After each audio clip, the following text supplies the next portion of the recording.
آپ کیا سمجھتی ہیں کہ طالبان کا رویہ، طالبان کی سوچ خواتین کے لیے کیا بدل چکی ہے؟ اور کیا آپ کو اس رپورٹنگ کے دوران کسی قسم کی کوئی مشکلات کا سامنا تو نہیں کرنا پڑا؟ Thank you very much for inviting me to your show. اور جو میرے ساتھ رویہ رہا، میرا خیال ہے وہاں سے شروع کرتے ہیں. وہ بہت ضروری ہوگا جاننا. مجھے پورے وقت میں بالکل کسی مسئلے کا سامنا نہیں کرنا پڑا، بلکہ میرے لیے ایک فیسیلیٹیٹنگ سا رویہ تھا. جو انکمبنٹ اب گورنمنٹ ہے، جو خود کو اسلامک ایمریٹ آف افغانستان کہتے ہیں، اور دنیا سے بھی ان کی یہی درخواست ہے کہ ہمیں گورنمنٹ آف افغانستان کی جگہ اسلامک ایمریٹ آف افغانستان کہا جائے. آفیشیلی انہوں نے لیٹر ہیڈ اس کے ایشو کر دیے. میرے ساتھ، میں فال آف کابل کے بالکل اگلی صبح میں کابل میں تھی، اور میرے ساتھ کوئی بدتمیزی نہیں ہوئی. آنیسٹلی میں نہ ہی اس میں کہوں گی کہ مجھے برقعے کے لیے یا عبایا کے لیے مجبور کیا گیا، ایسا ہرگز نہیں تھا.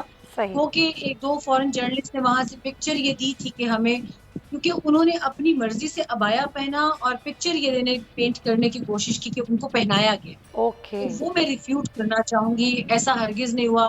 میں نے بھی ایک لمبی سی فراک تھی بلیک کلر کی فینسی، اس کے ساتھ دوپٹہ کر لیا. تو اٹ وازنٹ ابایا اور اٹ وازنٹ برقع، کیونکہ میں پاکستان میں بالکل سر پر دوپٹہ نہیں کرتی انٹل انلیس مجھے بلوچستان یا کے پی جانا ہو یا ٹرائبل ایریا جانا ہو، جہاں بھی وہی روایات اور رواج تقریباً ہمارے پٹھانوں کے.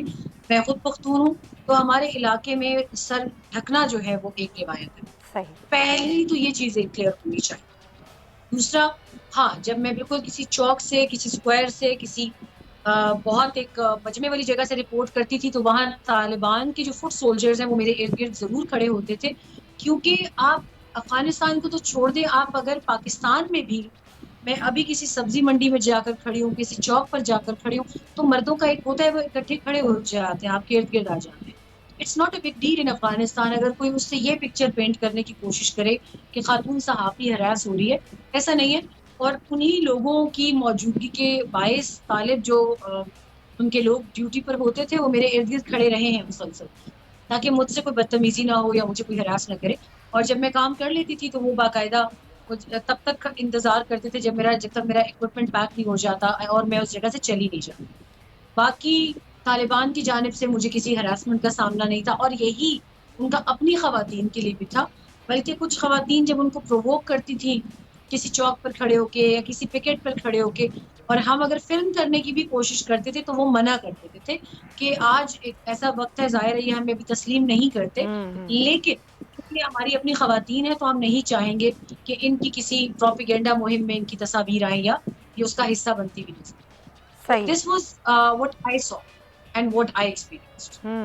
بالکل صحیح. آپ نے بڑا اچھا کیا کہ آپ نے بہت سی چیزوں کو کلیئر کیا، کہ یہ خواتین کے حوالے سے ابھی بھی ایک ابہام ہے اور دنیا سمجھتی ہے کہ طالبان کا رویہ خواتین کے لیے ان کی سوچ تبدیل نہیں ہوئی ہے. غضنفر صاحب، ظاہر ہے ابھی کابینہ میں کسی بھی خاتون کی شمولیت کا نہ ہونا، کھیلوں کے حوالے سے جو خواتین کے حوالے سے اقدامات طالبان اٹھا رہے ہیں اس کو لینا، اور بہت سارے معاملات، یہ ساری چیزیں ایسی ہیں کہ جن کو بنیاد بنا کر اپنے مطابق دنیا دیکھ رہی ہے.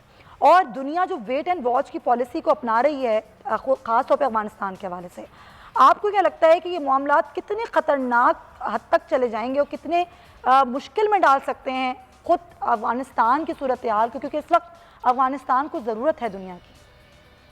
بہت بہت شکریہ سمیہ.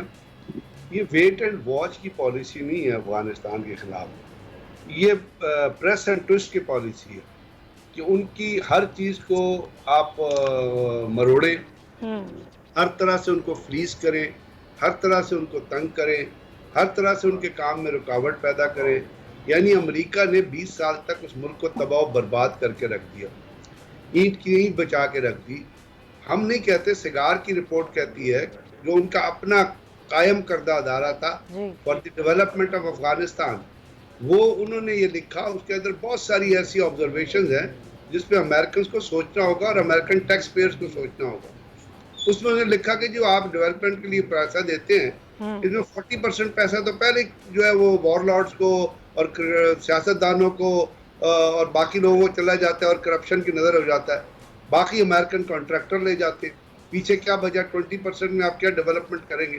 اسی لیے آج آپ کو جو افغانستان نظر آ رہا ہے اس میں تباہی و بربادی کے سوا کوئی نظر نہیں آ رہا. اگر وہاں پہ کوئی سڑکیں نظر آتی ہیں تو اس کے اندر بہت بڑا شیئر جو ہے وہ ہائی وے 1 اور ہائی وے 2 پہ اس کو ورلڈ بینک نے اور ایشین ڈیولپمنٹ بینک نے اسپانسر کیا تھا، جس میں $46 ملین اور $56 ملین پے کیے تھے. باقی جو امریکن نے پیسہ بھیجا ہے وہ تو افغانستان کو تباہ و برباد کر کے گئے. اب وہ چاہتے ہیں جو 20 سال کی تباہی ہے اس کو طالبان 2 دنوں میں مکمل کر لیں. ان کے پاس کوئی ایسا سوئچ ہے، الیکٹرک کرنٹ ہے کہ وہ بھیجیں گے پورے افغانستان میں اور پورے کا پورا افغانستان ویسٹ کی ڈیمانڈ کے مطابق کھڑا ہو جائے گا. وہ جاتے جاتے ان کے $9 بلین بھی فریز کر کے جاتے جاتے I M F world bank کو کہہ رہے ہیں آپ پیسے نہ دیں. ہیومنٹیرین ایئر آ رہی ہے، کل یورپین یونین نے $10 کروڑ کو دیے، پاکستان ان کو مدد بھیج رہا ہے، عمان بھیج رہا ہے، باقی ممالک بھیج رہے ہیں، لیکن امریکہ جو ہے اس کے کان نہیں کھڑے ہوتے، اس لیے کہ وہ ہپوکریٹ، لائے، جھوٹ، دھوکہ، فریب جتنا امریکہ کر سکتا ہے دنیا کے ساتھ اور افغانستان کے ساتھ اس نے پہلے کیا اور ابھی بھی کر رہا ہے. اس کے بعد ان کا نیشنل سیکورٹی ایڈوائزر اٹھ کے کہتے ہیں کہ جی ہمیں اپنے پاکستان کے ساتھ پالیسی ری ایسس کر رہے ہیں. بھائی کیا ری ایسس کریں گے؟ افغانستان کو تباہ کر گئے، اب اور تباہ کرنا چاہتے ہیں، کوئی اور 9/11 کر کے جو ہے افغانستان کے اندر یا باقی ملکوں میں آنا چاہتے ہیں. سو بات یہ ہے کہ گورنمنٹ کو، دنیا کو، طالبان کو ٹائم دینا چاہیے. جیسے پہلے آپ کی کورسپونڈنٹ فرما رہی تھی، and she painted a real picture. یہ ہے اصل پکچر جو طالبان کے افغانستان کے اندر موجود ہے. اب افغانستان میں اگر انہوں نے حکومت بنانی ہے، ایک پوائنٹ کا پوری دنیا نے ایشو بنایا جی عورتیں نہیں ہیں. امریکہ جب بنا تھا تو کتنی عورتیں تھیں؟ 200 سال تک منسٹر. صحیح بات ہے. کتنی عورتوں منسٹر بنایا تھا؟ برطانیہ میں کتنے عرصے بعد عورتوں کو ووٹ کا حق دیا گیا؟ یہ سارے انگریز یہ بھول جاتے ہیں. یہ ان کے صرف اورینٹیشن ہوتی ہے جہاں یہ کسی کو ٹرسٹ کرنا چاہتے ہیں اپنے انٹرسٹ کے مطابق. لیکن وہی والی بات ہے نا کہ ڈکٹیشن دیا جاتا ہے اور بالکل دیا جاتا ہے، جو کہ نہیں ہونا چاہیے. خود افغان طالبان بھی یہی سمجھتے ہیں کہ ہم کسی کا ڈکٹیشن تو نہیں برداشت کریں گے، کیونکہ جب بھی کسی ملک میں حکومت بنتی ہے اپنی مرضی کے لوگ اس میں شامل کیے جاتے ہیں اور وہ بھی ایسے ہی کریں گے. بالکل صحیح غضنفر صاحب پوائنٹ. لیکن سمیرہ، آپ نے وہاں کیا صورتحال دیکھی؟ ظاہر ہے ابھی ایک صحیح سے حلف برداری کی تقریب نہیں ہوئی. وہاں کے لوگوں کو، خاص طور پہ افغانستان میں شہریوں کو روزگار کا مسئلہ، خوراک کے معاملات، دیگر چیزیں، کیا صورتحال دیکھی اور اب آپ کیا سمجھ رہی ہیں کہ ابھی اگر حلف برداری نہیں ہوئی، اس کی ڈیٹ کو آگے بڑھایا گیا ہے، تو اس کے پیچھے کیا وجہ ہو سکتی ہے؟ دیکھیے، ابھی وہ سب سے پہلے اپنے ووٹرز کو ٹیسٹ کر رہے ہیں کہ ہمیں دنیا کو گیج کیسے کرنا ہے اور دنیا کو انگیج کیسے کرنا ہے، اور اس کے لیے وہ اپنے آپ کو سب سے پہلے گیج کر رہے ہیں کہ وہ کس حد تک تحمل کا، بردباری کا مظاہرہ کر سکتے ہیں. پھر اندرونی اختلافات کی بات جو ہے وہ بھی اسی کے ارد گرد ہے کہ ملا عبدالغنی برادر کہتے ہیں کہ جس گورنمنٹ کا ہم نے وعدہ کیا دنیا کے ساتھ اس کے حساب سے چلنا چاہیے. پھر پاکستان کے اندر سے بھی کچھ پشتون ایلیمنٹس ایسے ہیں، پی ٹی ایم ہے، مولانا فضل الرحمان صاحب ہیں، اس طرح کے لوگ جن کی حمایت ان کے ساتھ رہی ہے. اور یہی لوگ وہ ہیں کہ جو ویسے تو پاکستان میں ہمیشہ ہر چیز پر بہت نکتہ چینی کرتے ہیں، لیکن اس وقت افغانستان کے سب سے اہم ترین اور سینسیٹیو مسئلے کے اوپر دخل اندازی سے باز نہیں آتے. یہاں پر ان کے اندرونی مسائل ہیں یہ کہ ان کو اپنی گورنمنٹ فارم کرنے دی جائے، وہ کس کو کتنا سمجھتے ہیں یہ بھی ان پر چھوڑ دیا جائے. تمام تر ووٹرز سے میری درخواست ہوگی کہ اس وقت ان کو اپنے فیصلے خود لینے دیے جائے، اور پاکستان اس کو ایسا ہی کر رہا ہے. لیکن پاکستان کے کچھ سیاسی عوامل جو ہیں، عناصر ہیں، وہ اس طرح کے شفاف عمل کو نہیں ہونے دے رہے، اور صرف اس لیے کہ وہ اگر انہوں نے یہ عمل اسی طرح جانے دیا تو پاکستان کے اوپر کل کو پھر پاکستان کا کردار تو صاف ستھرا ہوتا جائے گا.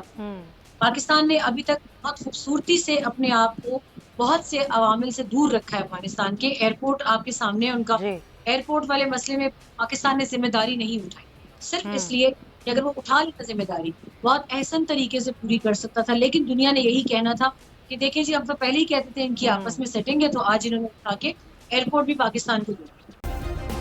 سبسکرائب کریں اور بیل دبائیں تاکہ کوئی خبر رہ نہ جائے.